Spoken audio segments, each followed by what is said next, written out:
gracias a todos, al comité, a la universidad, al comité de científicos,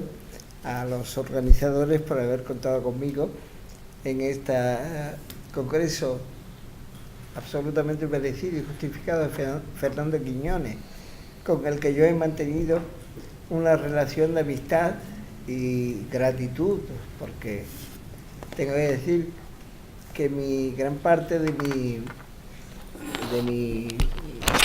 formación, de mi vida profesional, se la debo a él en el sentido de que él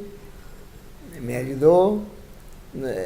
Era un Cádiz muy distinto ya. No hay que irse de Cádiz para surcar caminos literarios, ni artísticos, ni musicales. Ya uno puede hacer las cosas de donde quiera, pero él tiró de mí. Me llevó a Madrid, donde yo amplié y terminé mis estudios, y bueno, pues en Madrid desarrollé mi carrera fundamentalmente en Radio Nacional de España, donde él tuvo también mucho que ver en esa decisión, ¿no? O sea que no tengo más palabras más que de gratitud con Fernando Quiñones y una gran amistad que nos unió durante toda la vida. La obsesión clasificatoria de la crítica, yo voy a hablar, bueno, pues de la manera en que Fernando Quiñones se ocupó de la palabra poética y le interesó la reflexión sobre la poesía dentro de la poesía, sin llegar nunca a hacer un ejercicio frío de metapoética, de metalenguaje, porque eso estaba muy fuera de sus intereses y ya pues casi pertenecía a una generación posterior, como fue la generación de los novísimos, que se preocupó más de eso, o incluso compañeros de viaje y de generación como fue José Ángel Valente, ¿no?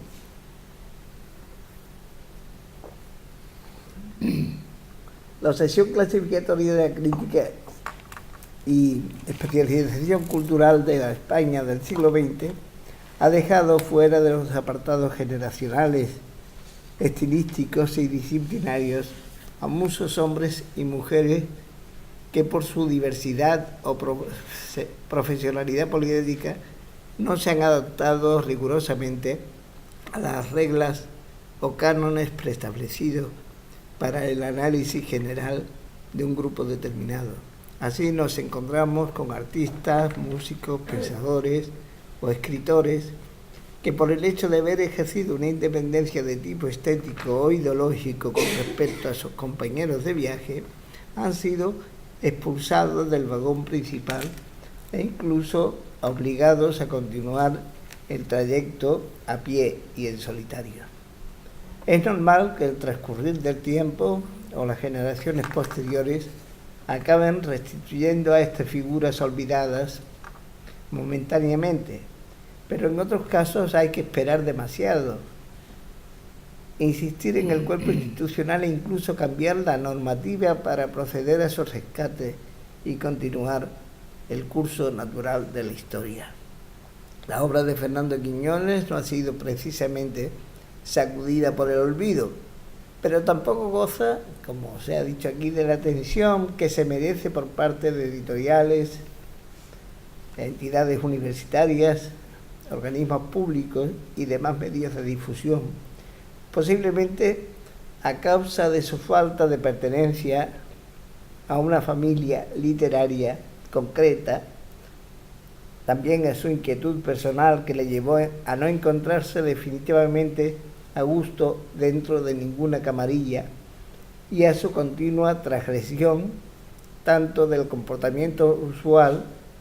de un hombre de letras como de las modas y exigencias de cada momento.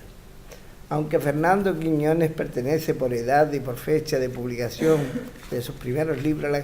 a la generación del 50, no formó parte oficialmente de esta generación ni de su grupo poético, quedando excluido de las antologías canónicas de Castellet, los 20 siglos de poesía española, 1962, la de García Hortelano, el grupo poético del 50, del año 78, hasta que Antonio Hernández, otro gaditano, lo incorpora a una selección un tanto heterodoxa junto a los nombres de Mariscal, Eladio Cabañero o Soto Vergés, que se llamaba Una promoción desheredada, la poética del 50. Sin embargo, Fernando Quiñones ha tenido la suerte de contar con un puñado de seguidores que ha cuidado parte de su obra, la ha editado, estudiado y difundido, aunque este proceso se haya desarrollado en el ámbito local, pues tampoco es fácil encontrar a un escritor tan íntimamente ligado a sus territorios originarios, no solo como vecino de la ciudad de Cádiz, crítico y comprometido con los acontecimientos políticos, socioeconómicos y culturales que envolvieron a esta ciudad, sino como viajero en el tiempo, observador preciso y estudioso de los rincones de su historia, su pasado, presente y hasta de su azaroso designio. Bajo esta mirada, Quiñones ha construido gran parte de su labor poética, narrativa y flamencológica, esquivando siempre las peligrosas garras del populismo reduccionista que pretende hacer suya cualquier manifestación artística fundamentada en una determinada geografía. Por el contrario, Fernando Quiñones cuenta o evoca parajes y situaciones de su entorno desde una perspectiva poética fundamentada en la forma y en las posibilidades extremas del lenguaje que saltan por encima de la anécdota que en principio propició el poema o el relato, situando casi siempre su lente en un arriesgado espacio creativo más allá de la rutina de nuestra tradición y cercano a otro tipo de propuesta más rupturista desde el punto de vista formal y estilístico. A Fernando Quiñones le ocurre un poco como a Lorca, en el sentido de que siendo este último un poeta sumergido en el fondo de lo popular, transforma su voz cuando asciende a la superficie y compone un mundo propio, singular y complejo, difícilmente asumible por los exegetas de la tribu. La poesía de Quiñones es inseparable de su producción narrativa, ya sea en formato de cuento o novela, del mismo modo que esta última no puede concebirse sin el sustrato poético que lo fundamenta. A ello también hay que añadir su condición de flamencólogo, que no es poco. Yo le oí decir al crítico, que para mí ha sido uno de los grandes sabios de la música de nuestro tiempo, casi a la altura de Adolfo Salazar, que era, le oí decir a Enrique Blanco que Quiñones era el investigador más serio e intuitivo de todos a los que él había acudido para comprender la música española en general, sobre todo en cuanto se refería a los cantes de Cádiz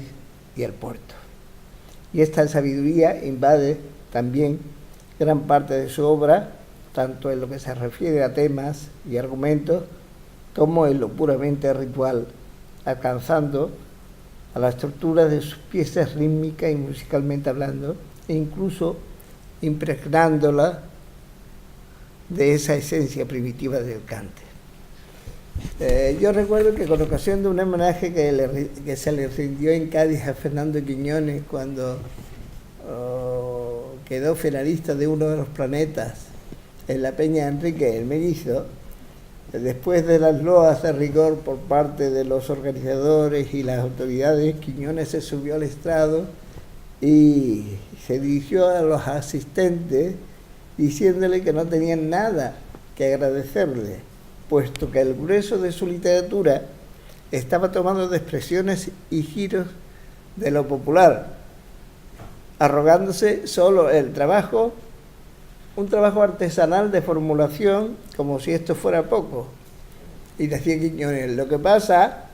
es que yo, en vez de orejas, tengo un Grundy, ¿no? El Grundy era aquel aparato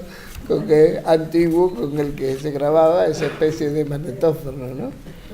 En fin, yo creo que Fernando fue un hombre siempre muy atento a la música. A él le gustaba Bach,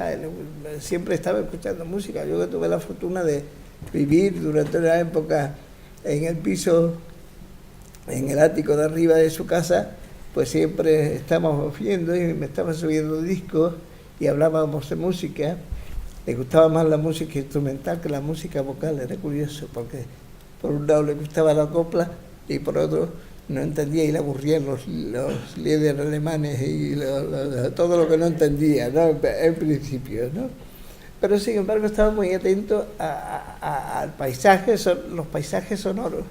que se hacían en aquella época en Canadá por la Universidad Simon Fraser, por parte de Murray Schafer, ¿no? Que este hombre lo que hacía era grabar lo que ocurría en la calle o en determinados ambientes y luego montarlo y hacer de todo eso una obra de composición. Y a él le fascinaba todo eso porque decía que ahí estaba el primer procedimiento de la literatura, o por lo menos de su literatura, en el paisaje sonoro, que en este caso era Cádiz, era La Caleta, era pues el sitio donde él nació. Él tenía una obsesión con Cádiz. Precisamente ahora cuando venía con el taxista, hablábamos del Congreso de Quiñones, el taxista lo conocía, y le conté una anécdota que él me contó, hablando de que el gaditano tenía siempre esa nostalgia de la ciudad allí donde estuviese. Dice que me contó que en uno de los viajes que hizo por Hispanoamérica fue a dar una conferencia en Buenos Aires y se le acercó un gaditano ya que vivía allí, llevaba 50 años viviendo en Buenos Aires, y ahí iba con un perrito, y el perrito se llamaba Plaza, y él le decía, venga, Plaza, estate quieto, Plaza, y le dijo que yo no, mire, ¿por qué le llama usted Plaza al perrito? Y dice, no, es que se llama Plaza de San Juan de Dios.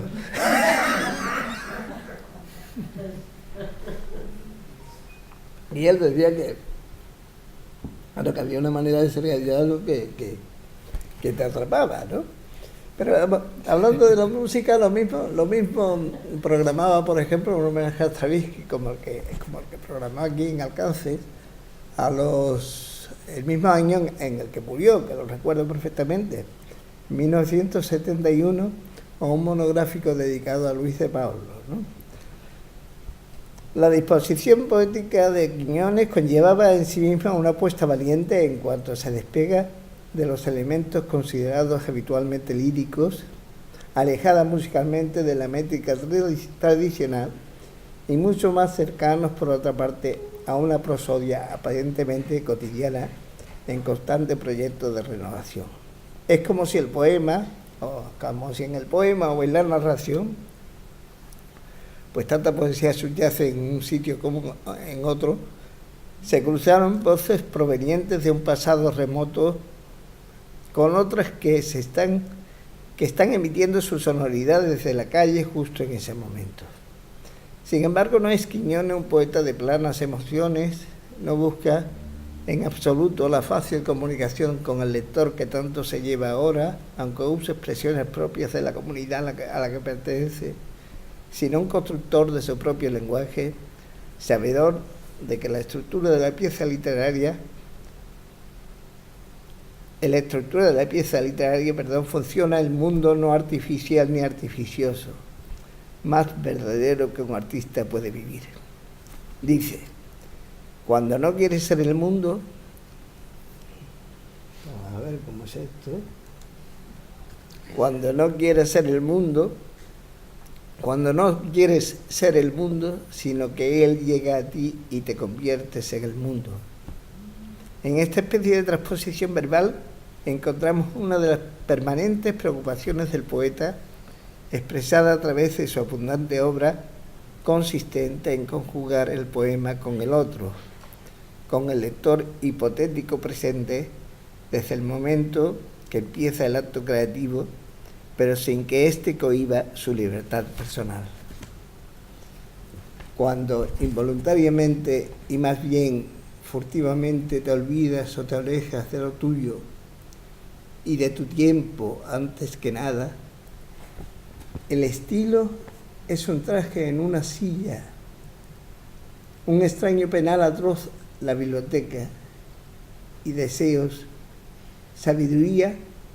solo componen un viciado coro al que escuchas con indulgente costumbre, desde un lado de ti y de cuanto eres. Entonces, y nada más que entonces, blanca como la página, se levanta la palabra. En este poema titulado Poética, que pertenece a su libro Geografía Histórica, uno de los últimos, el autor medita, como lo hace en repetidas ocasiones, sobre el misterio de su propia escritura, o más bien, sobre la llamada de la palabra a la que acude desnudo, dejando el estilo como un traje en una silla y la sabiduría en el penal atroz de la biblioteca, no haciendo caso a ese viciado coro de sirenas que tratan de desviar al poeta de su irremediable consciente o inconsciente destino. Y no es casual que al final de la estrofa, no sé si se ve bien, añada guiñones los versos en cursiva de su admirado poeta Octavio Paz para justificar su viaje, su renuncia y ofrenda, porque es entonces, y nada más que entonces, cuando se levanta la palabra. Posiblemente haya sido Paz uno de los escritores del pasado siglo que más han reflexionado sobre la palabra, no como ejercicio metapoético, sino como vértebra de un mundo sensitivo sustentado en la lengua. Quiñones, que no tiene nada que ver con el maestro mexicano en cuanto a la edificación del poema, ni siquiera en la elección de sus materiales, sí que lo nombra y lo cita a la hora de hallar analogías entre vida y literatura. Aún más, Octavio Paz, como Borges, le condujo a una realidad situada más allá de lo visible, a una especulación en el sentido primitivo del término, es decir, de enfrentamiento especular, de realidades aparentemente distintas que vienen a conformar una unidad en sí misma. Tampoco es Quiñón un poeta metafísico, salvo en el descubrimiento de esa realidad que no vemos sino es a través de algo tan físico como la palabra. Si abrimos su segundo poemario, Cercanía de la Gracia, de 1957, nos tropezamos con la primera reflexión sobre la utilidad del lenguaje para expresar esa doble intuición de aquello que se atisba detrás de las palabras. El poema se titula significativamente No podemos. No. Y expresa la impotencia verbal del poeta ante el desvelamiento. Si escribimos, dejamos heridas las palabras, desangrándose juntas como una espada de tristeza. No pueden dar la maravillada voz de la vida. Es quizás el silencio frente a la evocativa descripción, pero se trata de una idea primeriza que poco a poco, tanto en su forma como en su concepción, se irá transformando y permanecerá viva a lo largo del tiempo. No obstante, la chispa que produce el roce fortuito de unas determinadas palabras que nunca habían tenido la oportunidad de reunirse, vuelve a avivar las frases y el autor advierte a aquellos que azarosamente las pronuncian del poderoso fuego de la poesía. Lo siento, José Manuel, pero nos vamos a repetir,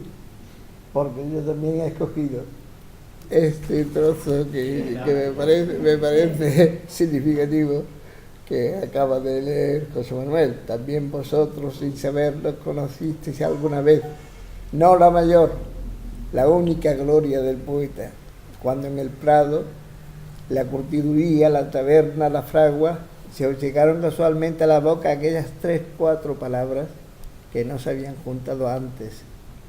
o nunca habían sonado de aquel modo. La importancia que le da Fernando Quiñones a la música, nunca habían sonado de aquel modo, aunque significaran algo distinto, pero el sonido era importantísimo, y que dejaban dicho algo sencillo, acaso como ellas, pero tan verdadero, tan nuevo y tan antiguo, que os suspendió y enmudeció un instante, como algunos de los que os escuchaban. Eso está en la taberna de la Roma, bueno, en cualquier taberna de la, yo creo que de la provincia de España, ¿no? O de Gades, ¿no? No es casual que Quiñones cobijara estos versos bajo el epígrafe de los poetas, incluido en las crónicas de Hispania. Su atracción por la lengua popular lo hace contemplar la poesía como un hecho inmerso en la cotidianidad, paralelo a la tarea del poeta, que se produce en un lugar y en un momento inesperados y entre la gente más desconocida, algo así como un brote repentino, el canto de una voz agazapada, el quejido y el gozo indistinguible, parecido al impromptu del solitario cantor que se arranca sin avisar y sin porqué. El cante hondo y el mundo del flamenco, además de ser uno de los principales materiales de los que se sirve Quiñones para su argumentario, es en sí mismo motor e impulso de su fuerza poética. De alguna manera considera al escritor un hombre en permanente debate con la forma, sus herramientas y la palabra, del mismo modo que el cantaor pelea con el cante hasta hacerlo suyo e inseparable de su voz y silencio. La elaboración de los textos por parte del autor era el muestrario de su minucioso trabajo, casi una paciente labor de relojería. De pronto le surgían unos versos o una frase de los que no tenía la certeza de dónde iban a ir a parar. Los rumiaba, les daba vuelta al cabo de las horas, los repetía, anotaba obsesivamente los cambios que se le iban ocurriendo en un papelito lleno de pequeñas llamadas con una letra casi microscópica, que bien parecía una acumulación abstracta de Pollock o de Cordillo, y al final se retaba en duro duelo con la máquina de escribir, de donde salía un esqueleto absolutamente limpio que no tardaría en rellenar de tachaduras, flechas, bocadillos, inserciones, signos secretos, nuevas palabras y pensamientos que en principio nada tendría que ver con el discurso en gestación, pero que le ayudaban a buscar fragmentos, versos o pasajes de otros autores con los que acostumbraba en forma de collage a aderezar sus crónicas en un verdadero ejercicio de intertextualidad que ahora tanto se lleva. Como he dicho antes, el tiempo en que vivía en su casa me convertí en una especie de colega. Yo por mí encantado, pero es que a veces llegaba con el papelito a las 7 de la mañana, subía a mi apartamento, yo estaba dormido, y entonces me leía pues lo mismo, la primera parte de un poema, como imitaba a Miguel Pantalón o a Legionaria o a las coplas de Luis Mula, que era lo que estaba escribiendo en ese momento, y no solo se conformaba con leérmela, sino que quería además un juicio crítico inmediato en ese momento. Yo me esforzaba a las 7 de la mañana, acababa de levantar, bajaba otra vez Fernando Quiñones y a las 2 horas o a las 3 horas volvía a subir con un nuevo papel donde había corregido todo y era un verdadero proceso de taller literario, ¿no? Taller literario del que naturalmente yo fui el más beneficiado porque él era el maestro. Así que cuando ayer se dijo por aquí que era un hombre muy intuitivo, que escribía pues en los fares, al lado de las máquinas tragaperras, etcétera. Y yo me acuerdo que era un hombre que se levantaba a las 5 de la mañana, y que era muy metódico escribiendo, que tenía incluso un teléfono para sordos, de estos que no sonaban, sino que tenía una lucecita roja de estas antiguas, porque decían que no lo dejaban trabajar. Y es verdad, como Quiñones tenía también muchos compromisos, pues siempre le estaban pidiendo cosas y no podía atender, y siempre estaba corrigiendo. Hasta las últimas caleradas de sus libros estaba llena de anotaciones, ¿no? Porque no es que no estuviera seguro, sino que como Juan Ramón pensaba que un texto no estaba ya publicado, no estaba terminado. Bueno, Juan Ramón corregía después de publicar, como varios, ¿no? A la palabra poética le concede Quiñones, un poquito, ¿no?, la condición de llave maestra capaz de abrir la mayor parte de puertas encerradas y así poder traspasar el umbral que divide al mundo en un doble paisaje. Pero esa palabra debe ser precisa para adaptarse a la cerradura sin que ninguna adherencia impida su mecanismo. Dije jazmín cuando debí decir manos, y lástima cuando justicia, y gloria cuando dolor o vida. Se lamenta el personaje del mal poeta en las crónicas de Al-Ándalus. Continúa arrepintiéndose de su flaqueza, de haberse acostado con la pureza y con las modas, de su sed de renombre, porque Fernando tenía esa contradicción permanente de que no quería estar en el mundo literario, pero sí quería, como todos, el reconocimiento del mundo literario, ¿no? Y ahí se debatía entre el desapego y el ego, la ambición y la vida retirada, ¿no? Continúa creyéndose, él habla de carrera de caballos, corriendo para ganar y mirando siempre a los demás pidiendo, dice en el poema, ¿no? Sabe el mal poeta que la palabra justa es el único fin y justificación de la vida, pero en esta hora última me han dejado mis gracias verbales amigos, mi innegable destreza y mi extraña ternura, poco alivio me arriman. Ya veo que me voy sin poner planta, sin haber venido. Y es curioso que un escritor caracterizado por una prosa y una poesía tan definidas, tanto por su formulación como por sus temas, se asome permanentemente a la ventana de la duda y no deje de preguntarse por la capacidad no solo del poeta, sino de las palabras para reflejar el anhelado momento del arte. Según los versos finales del poema anterior, el poeta que no ha plantado nada se va sin tan siquiera haber venido. Es como si la palabra fuera el fundamento del mundo y nada más. ¿Podría considerarse todas estas reflexiones poéticas como un cuestionamiento propio de Fernando en su mundo personal, o es solo un ejercicio natural del poeta con respecto al lenguaje y sus utensilios? Me pregunto, ¿dónde empieza la ficción y acaba la autobiografía? Creo que en estos poemas metapoéticos, por llamarlo de alguna forma, ¿no?, o reflexivos sobre la poesía, se encierran una manera de sentir la vida, la suya propia y la de los demás, a través de las palabras y su determinada disposición, que como un río subterráneo recorre y riega sin que lo veamos el otro suelo, el otro camino por donde no pisamos,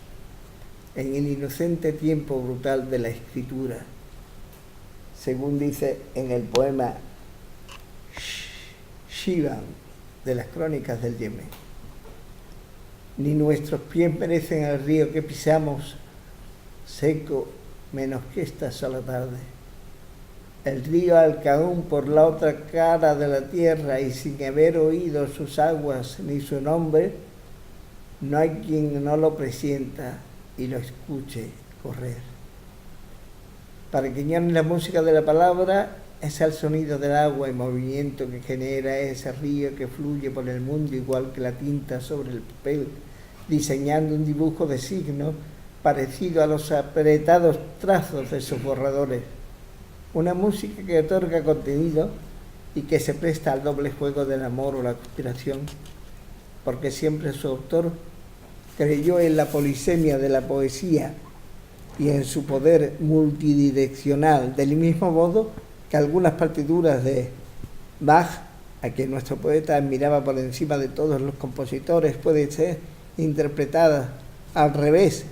causando una sensación melódica, armónica e interválica parecida a la que produce su lectura normal. Así también pueden ser leídos de distinta manera los versos de Yalal, protagonista del poema El Texto. Yalal urdió en la cárcel 16 versos tan mañosos que si a derechas tú los lees, son puro elogio y caramelo al juez,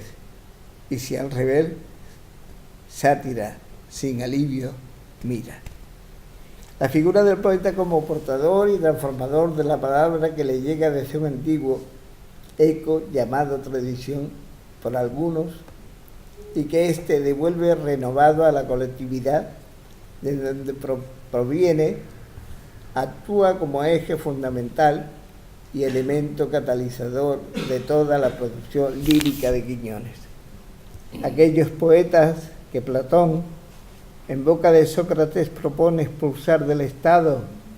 o al menos limitar su imaginación mítica para no despertar falsas pasiones entre los ciudadanos, son precisamente los que diseñan con su palabra el espacio habitable de la humanidad. En el poema El guerrero y el libro de Crónicas de Hispania, el emperador Augusto reclama cuanto Publio Virgilio, el poeta de Mantua, puede tener ya escrito de su nueva epopeya sobre Eneas, dice Fernando. E inmediatamente se pregunta por la esencia de esas palabras que, pese a haber sido motivadas por la masacre y destrucción de Troya, hablan de una victoria bien distinta a la de los guerreros. El arte, ¿acaso? Un orden es que en el que no puede arraigar la discordia, aunque en discordia se devoren muchos de quienes lo ejercitan, pues que nos pone de algún modo en un después que ahora no veo, habla de una victoria diferente a las que así llamamos los hombres de la guerra. Los poetas proclaman otro estado de cosas porque ya lo han construido en su imaginación o ya lo viven a través de sus metáforas. Crean con las palabras una casa con las puertas abiertas donde invitan a entrar en el mundo para completar el poema. Así Fernando Quiñones se acerca a los poetas y más que pensar, canta con ellos, hace suyos los elementos de los otros e incluso llega a fundirse con la naturaleza de quienes reivindica u homenajea. Al principio de su obra, en el poema El despechado, aparece Cernuda como ejemplo ético de entereza poética y vital. Quien lo cifrara todo en el encanto de la pureza oyó la muerte un día. También Rafael Alberti encabeza el título homónimo de un poema fechado en el 49 y publicado en Retratos violentos, tiempos nada propicios para reivindicar o para indicar a un poeta, a una de las voces más destacadas del exilio, a la que dedica, ya estoy terminando, un vaso de vino castellano para Rafael Alberti y 2 recados, uno en vida y otro en las Crónicas del 40. Por los rotos cristales de cualquier alba crema volverás, caballero, de un viento conmovido. Ori, Carlos Monte de Ori, tan distinto al estilo primer de Quiñones, pero tan compañero de experiencias vitales, es objeto de uno de sus retratos más vívidos en la Oda sáfica Carliundo de Mori, título que expresa la complicidad con el poeta postista. Y dice: errático, solemne, descabellado, cierto, tejiendo los cabellos de su gran poesía, almorzando en los toros con taxistas difuntos, moviendo su membrana con respecto a los astros. De todos los escritores que Fernando Quiñones evoca, Shakespeare, Marlowe, John Donne en las crónicas inglesas, Berceo, Arcipreste de Ita, Lorca o Guillén en las crónicas de Castilla, Ginsberg, Ferlinghetti, Neruda, Juan de la Cruz en Memorandum of Faulkner, Hemingway, Whitman o Dickinson en las crónicas de Rosamund, resalta de especial manera Jorge Luis Borges, no solo por el hecho de contar con un poema encabezado con su propio nombre en Memorandum, sino porque la huella del escritor bonaerense, que ya sabemos, no voy a contar la historia de cuando Quiñones se presenta al Premio de la Nación y entonces pues Borges se empeña en votar a ese poema, e incluso lo repite él cuando, me acuerdo, cuando vino a dar una conferencia al Colegio de España y dijo así, alguien le preguntó: ¿quién le interesa a usted de la poesía, de la literatura española? Y dijo: en poesía, Jorge Guillén, y en narrativa, Fernando Quiñones. Y Quiñones estaba en primera fila y decía: Quiñones. Estaba gustísimo, ¿no? Porque claro, que eso que la dijera Borges, ¿no? Pero la huella del escritor bonaerense se esparce por gran parte de su obra. Y el poema se trata de una sutil transmisión apreciable más que en la forma o en el estilo, en el concepto del tiempo y el espacio como un bloque único, donde la nostalgia de un pasado remoto toma cuerpo en el presente y construye un territorio dentro del poema como un horizonte inabarcable. Así las típicas enumeraciones borgianas disociadas en la historia se someten en la poesía de Quiñones a un tratamiento característico de sucesos y emociones que configuran su memoria sentimental. En este poema mencionado a Borges, esta práctica se decanta como un intencionado homenaje al maestro que, sin embargo, tanto por el ritmo como por la disposición de los versos, adquiere una personal coloratura. Nadie oye nada, excepto quien pudiera aún oír la resaca en su patria de hace 600 años, la voz de don Francisco de Quevedo, la de don Nicolás Paredes, la espada de Muirchertas, un niño llorando en Androgué. Y al final del poema, 3 versos magistrales captan el complejo universo de Borges trasladable a la propia poética de nuestro autor. Entre el recuerdo contra las paredes del tiempo y la memoria, un hombre tiene al mundo en la mano. La admiración que Fernando Quiñones, profesor por el escritor argentino, tuvo numerosos ejemplos ilustrativos, no solo en sus escritos, sino en conversaciones, entrevistas y testimonios, de la misma manera que el respeto de Borges hacia la obra de nuestro escritor fue mostrado también, como he dicho, públicamente.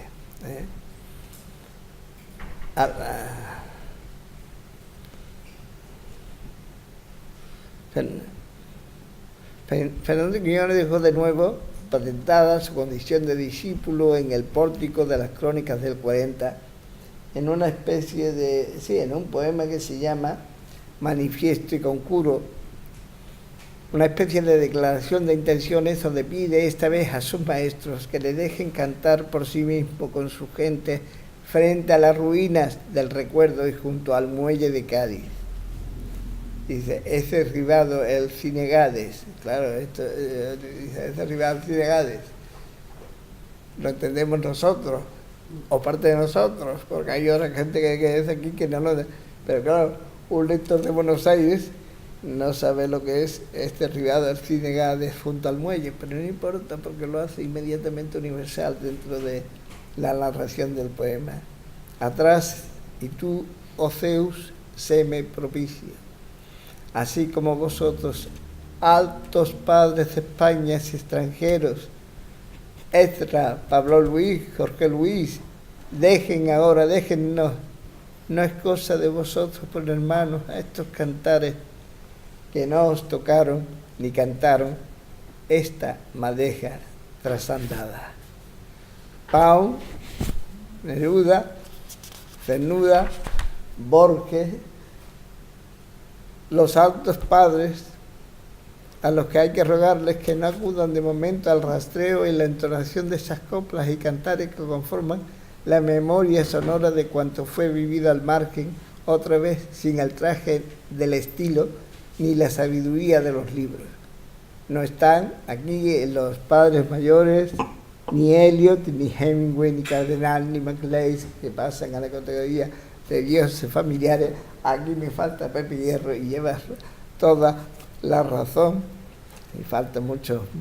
más seguramente porque esto lo he hecho esta mañana.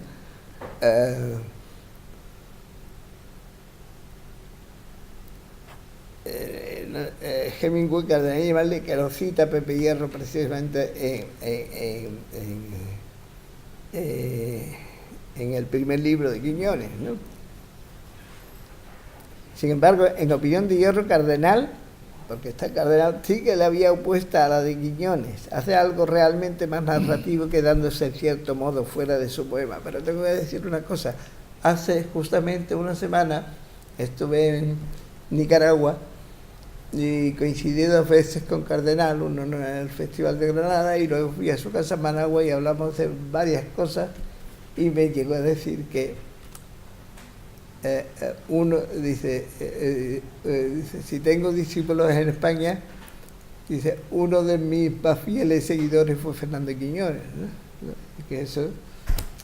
hubiese sido para él, le hubiera gustado escucharlo, no sé si lo escuchó alguna vez, ¿no? O sea que la figura de Quiñones, reconocida por Borges, reconocida por Cardenal, reconocida por tantos hispanoamericanos, por Luis Rocha y en Nicaragua, por Ernesto Mejía Sánchez. Allá por donde se vaya, en Hispanoamérica, se usa el nombre de Fernando Quiñones y es como un embajador que siempre los ha acogido, pero no siempre los acogió en su casa porque lo era, estaba siempre llena de poetas hispanoamericanos, sino que fue un hombre que supo asumir toda esa poesía, toda esa referencia a la poesía, a la palabra, al hecho de escribir, al arte en general, y todos esos poetas en una obra tan vasta que necesitaríamos aquí una extensa monografía para desarrollar detalladamente la poética de Fernando Quiñones. Pero he aquí que he dado solo unos ejemplos para esbozar el recorrido de un escritor consciente de su tradición, que permanentemente se sale de sus márgenes para explorar otros espacios y códigos idiomáticos desde donde desplegar su expresión inquieta, nueva, moderna y arriesgada, su constante reflexión acerca de su propia escritura, pues, que hemos intentado aquí resumir, explica en gran parte su desvelo por el verbo y por el mundo. Gracias.